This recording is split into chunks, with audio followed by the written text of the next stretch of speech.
Hello friends, welcome to पाठशाला with Hitesh Kumar.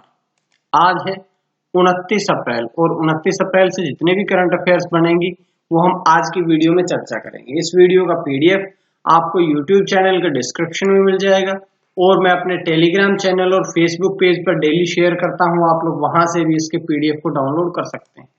तो चलिए शुरू करते हैं आज की यानी कि 29 अप्रैल की कुछ महत्वपूर्ण करंट अफेयर्स।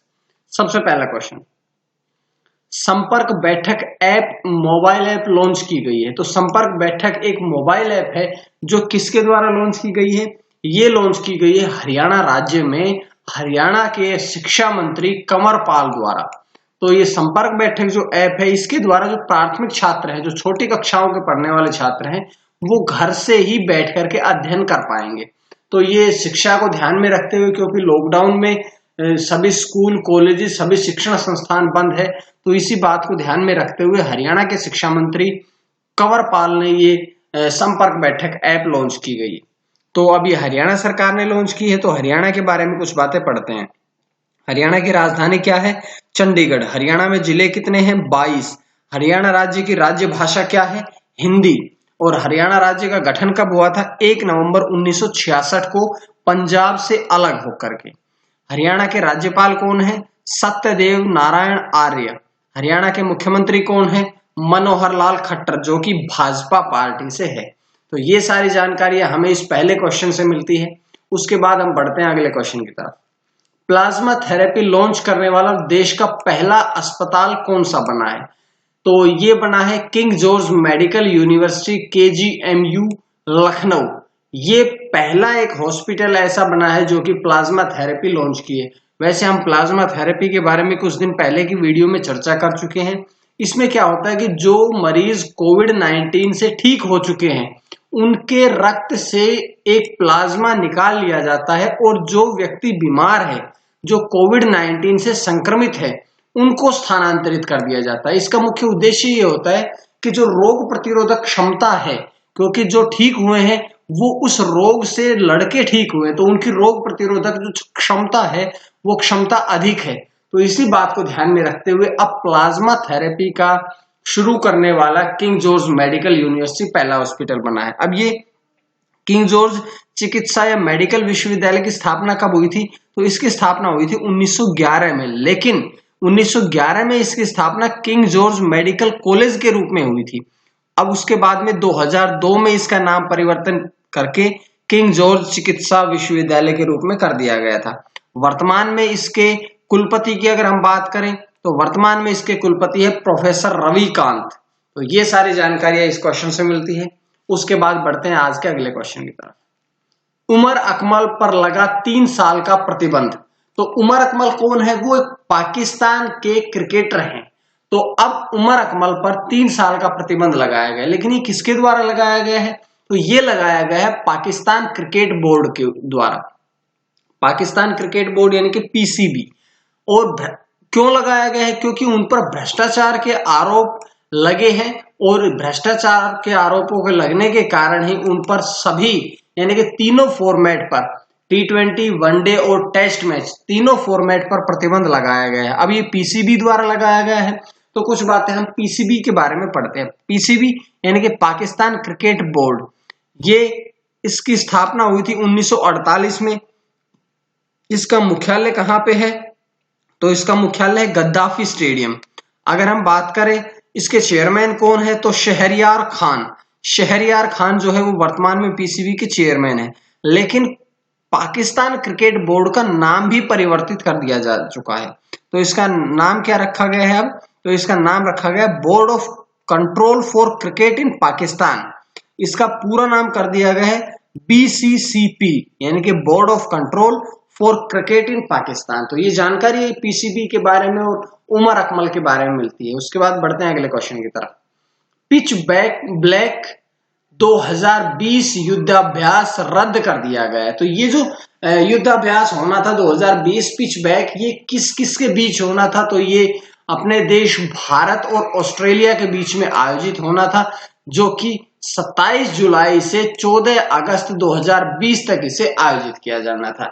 यानी कि अगले 2 महीनों में इसका आयोजन होना था। लगभग ये 17-18 दिन का आयोजन था, लेकिन कोरोना वायरस कोविड-19 के अत्यधिक संक्रमण के कारण इसे रद्द कर दिया गया है। और इसका जो पिछला या इसका अंतिम संस्करण कहें तो वो 2018 में आयोजित किया था, यानी कि 2 वर्ष पहले इसे आयोजित किया गया था। तो ये सारी बातें इस क्वेश्चन से थी। उसके बाद trends in world military expenditure 2019 की रिपोर्ट जारी की गई है। तो ये रिपोर्ट किसके द्वारा जारी की गई है?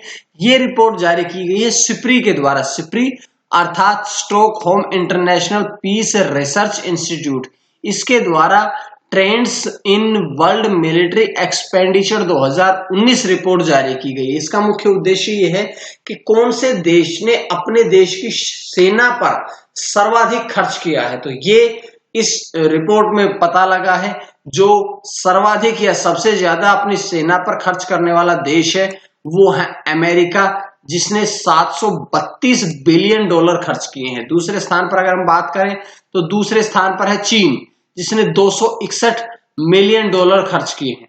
मिलियन नहीं, सॉरी, बिलियन है ये भी, तो इसको ध्यान रखिएगा आप लोग। तीसरा स्थान है भारत का, जिसने 71.1 बिलियन डॉलर खर्च किए हैं। उसके बाद रूस चौथे नंबर पे है, जिसने 65.1 बिलियन, और 5वां नंबर पे आता है सऊदी अरब। तो ये सारी जानकारियां इस क्वेश्चन से थी। अब Stockholm International Peace Research Institute ने इसे जारी किया है। तो इसकी स्थापना कब हुई थी? तो इसकी स्थापना हुई थी 6 मई 1966 को। 6 मई 1966 को सिप्री की स्थापना हुई थी और इसका हेडक्वार्टर है सोलना। सोलना कहाँ है? स्वीडन। तो यहां पर इसका हेडक्वार्टर है। उसके बाद बढ़ते हैं अगले क्वेश्चन की तरफ।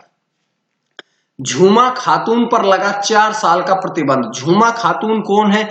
तो झूमा खातून पर जिस पर 4 साल का प्रतिबंध लगा है वो है भारत की मध्यम दूरी की धाविका।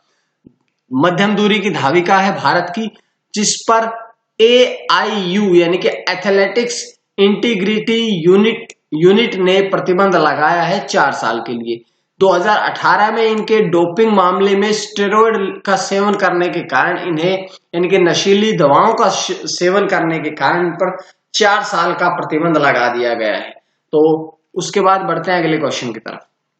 विजय मिश्रा का निधन। विजय मिश्रा कौन थे? तो विजय मिश्रा थे वो ओडिया के नाटककार और पटकथा लेखक थे, जिनका अभी हाल ही में निधन हुआ है। उन्होंने 60 नाटकों, 55 फिल्मों और 7 टीवी धारावाहिकों की पटकथा लिखी है। 2013 में उनकी एक पुस्तक आई थी वानप्रस्थ। तो 2013 में उनकी पुस्तक आई वानप्रस्थ के लिए उन्हें केंद्र संगीत नाटक अकादमी पुरस्कार से भी सम्मानित किया जा चुका है। तो उनका अभी हाल ही में निधन हुआ है। उसके बाद बढ़ते हैं आज के आखिरी क्वेश्चन की तरफ। India ratings and research agency ने भारत की जीडीपी ग्रोथ का अनुमान लगाया है। तो कितना अनुमान लगाया है? उन्होंने 2020-21 वित्तीय वर्ष के लिए भारत की जीडीपी का अनुमान लगाया है 1.9%। और लेकिन कुछ दिन पहले जब हमने पढ़ा तो ये 3.6% था। तो ये कोरोना वायरस के कारण जो आर्थिक मंदी आई है उसी का प्रभाव है कि India ratings and research agency ने भारत की ग्रोथ रेट को थोड़ा कम कर दिया गया। जो पहले 3.6% थी वो अब घटा करके 1.9% कर दी गई है। तो ये थी आज की कुछ महत्वपूर्ण करंट अफेयर्स।